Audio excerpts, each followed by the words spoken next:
विष्णूचे नेत्र आई दुर्गा भवानीच्या कृपेने आपला सुंदर आयुष्य लाभो। तुम्हाला मुलामुलीतर्फे वाढदिवसाच्या हार्दिक शुभेच्छा। सांगाल, आज आमदार साहेबांचा वाढदिवस आहे, त्यानिमित्त भगिनी म्हणून तुमच्या काय इच्छा सदिच्छा? माझ्या छोट्या भावाला वाढदिवसाच्या लक्ष शुभेच्छा, की जो नुसता माझा भाऊच नाही तर अख्ख्या मतदारसंघाचा तारणहार आहे आणि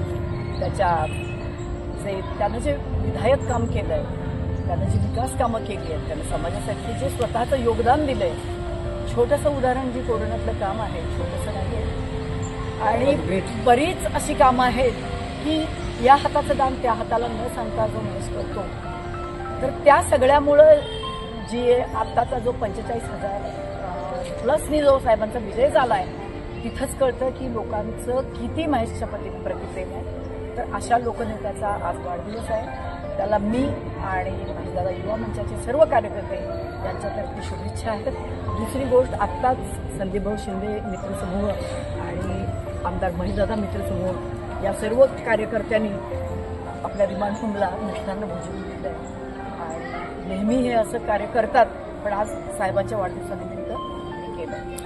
ताई, रक्षाबंधनाचा कार्यक्रम थोड्याच दिवसावर आहे, त्यानिमित्त आमदार साहेबांच्यासाठी तुम्ही ईश्वरचरणी काय मागणं मागाल? एकच मागणी मागेन मी लोकांसाठी, आमदारांसाठी अशी मागणी मागेन की त्याचा सर्व मतदारसंघ सुखी राहावा। आज तो अशा पदावर जावा, एखादं मंत्रीपद असं मिळावं की त्यातून तो लोकांची करतोय त्यापेक्षा दुप्पट वेगानं सेवा। काय सांगाल, आमदार साहेबांच्या वाढदिवसानिमित्त अन्नाचं वाटप या ठिकाणी होतंय? सन्माननीय आमदार महेशदादा शिंदे यांचा आज वाढदिवस आहे आणि वाढदिवसाच्या निमित्तानं कोरेगाव, खटाव आणि सातारा या तिन्ही तालुक्यामध्ये अत्यंत चांगल्या पद्धतीचं वातावरण आहे। तरुणाईमध्ये चांगल्या पद्धतीचा जल्लोष आहे। आता जल्लोषाचं कारण असं आहे की आमदारांनी या गेलेल्या 45 वर्षापूर्वीचा जो दुष्काळ आहे, हा दुष्काळ मिटवण्याचं काम त्यांनी या केवळ 5 वर्षामध्ये केलेलं आहे।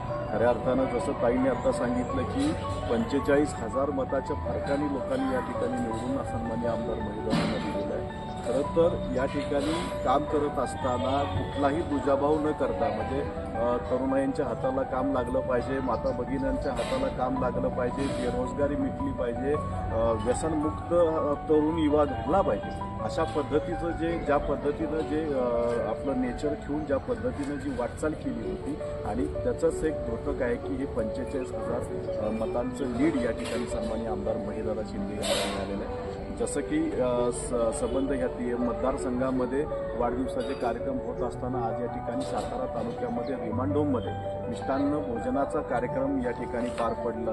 त्यावर आमच्याबरोबर आमचे मार्गदर्शक प्रदीपभाऊ साबळे होते, त्याचबरोबर आमचा संपूर्ण महेशदादा युवा मंच होता, म्हणजे आमचा संतोष असेल, महेश असेल, आमचा तन्वीर असेल, या सर्व पोरांनी अत्यंत चांगल्या पद्धतीनं जिद्दीनं या ठिकाणी एक मतदारसंघामध्ये आपल्या पद्धतीने काम करून सन्माननीय आमदार महेशदादा शिंदे यांचे हात बळकट करण्याचं काम केलं आणि भविष्य काळामध्ये सन्माननीय आमदार महेशदादा शिंदेकडून अशाच पद्धतीनं चांगल्या पद्धतीची कामं होती अशी आशा व्यक्त करतो आणि या ठिकाणी इथं आलेल्या सर्वांचंच मनापासून आभार पण मानतो आणि पुनश्च एकदा सन्माननीय आमदार महेशदादा शिंदे यांना वाढदिवसाच्या मनापासून। तुमचा एक फोटो व्हायरल होताना दिसतोय, तुम्ही आमदार साहेबांच्या समोर जमिनीवर गुडघे टेकून हात आभाळाकडे, जरा त्याबद्दल थोडंसं व्यक्त करा। नाही, खरं तर आमदारांचं आणि माझं नातं वेगळं आहे, म्हणजे एक सख्या भावाच्या पलीकडं महेशदादांनी माझ्यावर प्रेम केलं, आमच्या कुटुंबाला जीव लावला आणि त्याच्याही पेक्षा महत्त्वाचं म्हणजे नातं तर आहेच आणि दुसरी गोष्ट म्हणजे ज्या पद्धतीनं ते काम करतात त्या कामाचा जो धडाका होता, म्हणजे तो फोटो ज्यावेळेस नगरपंचायत एक हाती आणली होती कोरेगावची आणि तो एक त्या कर्तृत्वाला तो एक सलाम होता आणि ते सलामाचं ते एक द्योतक आहे आणि त्या पद्धतीने गुडघे टेकून मी त्यांना त्या ठिकाणी तो सलाम केलेला आहे।